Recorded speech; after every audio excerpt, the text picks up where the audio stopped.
हर हर महादेव, गंगा मैया की जय। आप सभी दर्शकों का स्वागत, अभिनंदन। और आज हरिद्वार की पावन भूमि पर माँ गंगा के सानिध्य में, जो कि हमारी कर्म स्थली भी है, हम बड़े सौभाग्यशाली हैं कि माँ गंगा की गोद में दिन रात रहने का सौभाग्य होता है।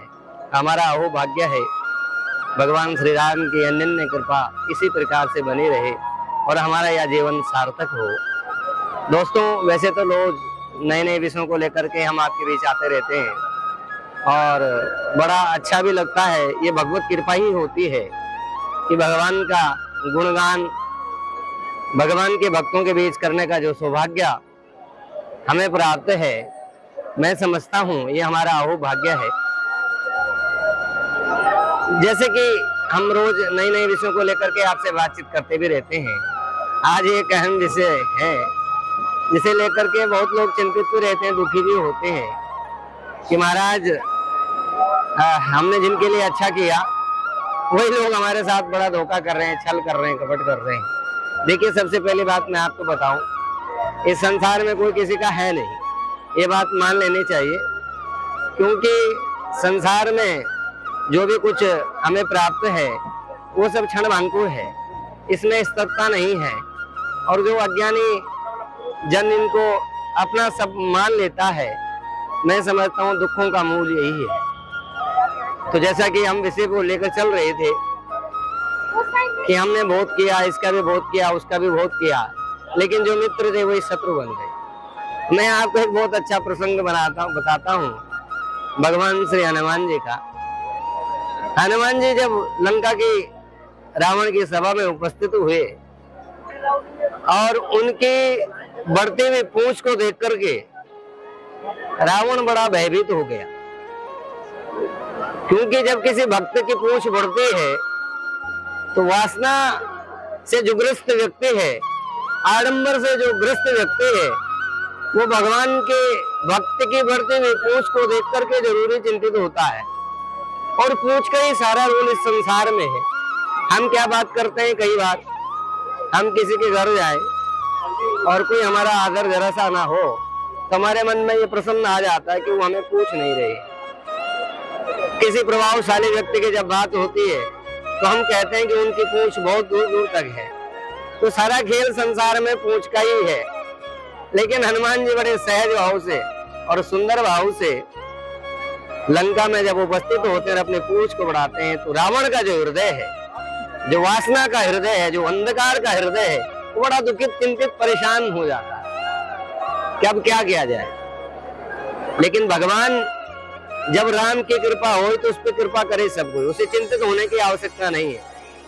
एक प्रसंग आता है कि गांव में कई बार आपने देखा होगा कि कोई हाथी आ जाता है, अपने मदमस्त चाल के साथ चलता है, तो गांव के बड़े बुजुर्ग, छोटे बड़े सभी हाथी को बड़ा हाथ जोड़ते हैं, प्रणाम करते हैं, कहते हैं एक दूसरे से, हाथी है, गणेश जी है, नमस्कार करो। बच्चे भी जय जयकार करते हैं, प्रणाम करते हैं। लेकिन कुछ भौंकने वाले जो जीव है वो हाथी के पीछे लग जाते हैं और अपना काम शुरू कर देते हैं। अब हाथी अपनी चाल चलता रहता है, लेकिन जो भौंकने वाले जीव हैं वो भौंकते रहते हैं, जबकि हाथी को उनसे कोई मतलब नहीं है। अब हाथी जब जा रहा है, लोग हाथ जोड़ रहे हैं, लेकिन हाथी जो है किसी के प्रभाव में नहीं है, ना तो उन भौंकने वालों के प्रभाव में है और ना हाथ जोड़ने वालों के प्रभाव में। वो तो अपने मदमस्त चाल में अपने कर्म की ओर अग्रसर है, लेकिन भौंकने वाले बड़ी तेजी से भौंकते रहते हैं, भौंकते रहते हैं। तो भौंकते रहते हैं। अब कोई उनसे पूछे कि भाई तुम्हारे भौंकने का क्या कारण है, तुम्हारा इस हाथी ने क्या बिगाड़ा है, तो भौंकने वाले ये कहेंगे कि बिगाड़ा तो कुछ नहीं है। लेकिन हमारी समस्या ये है कि हाथी के जो आगे हाथ जोड़कर लोग खड़े हैं, इसीलिए हम इस हाथी के पीछे पड़े। तो ये स्वभाव है दुनिया का। जब भी कोई आगे बढ़ेगा, कोई सक्सेस में जाएगा, कोई तरक्की में जाएगा, तो निश्चित रूप से भौंकने वाले लोगों को समस्या होगी।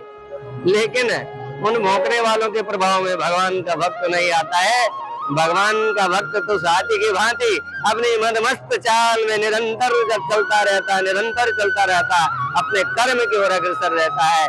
और भगवान की उस पर ऐसी कृपा होती है कि वो कभी पीछे मुड़ करके नहीं देखता है, क्योंकि भगवान की कृपा ही तो हनुमान जी पर थी।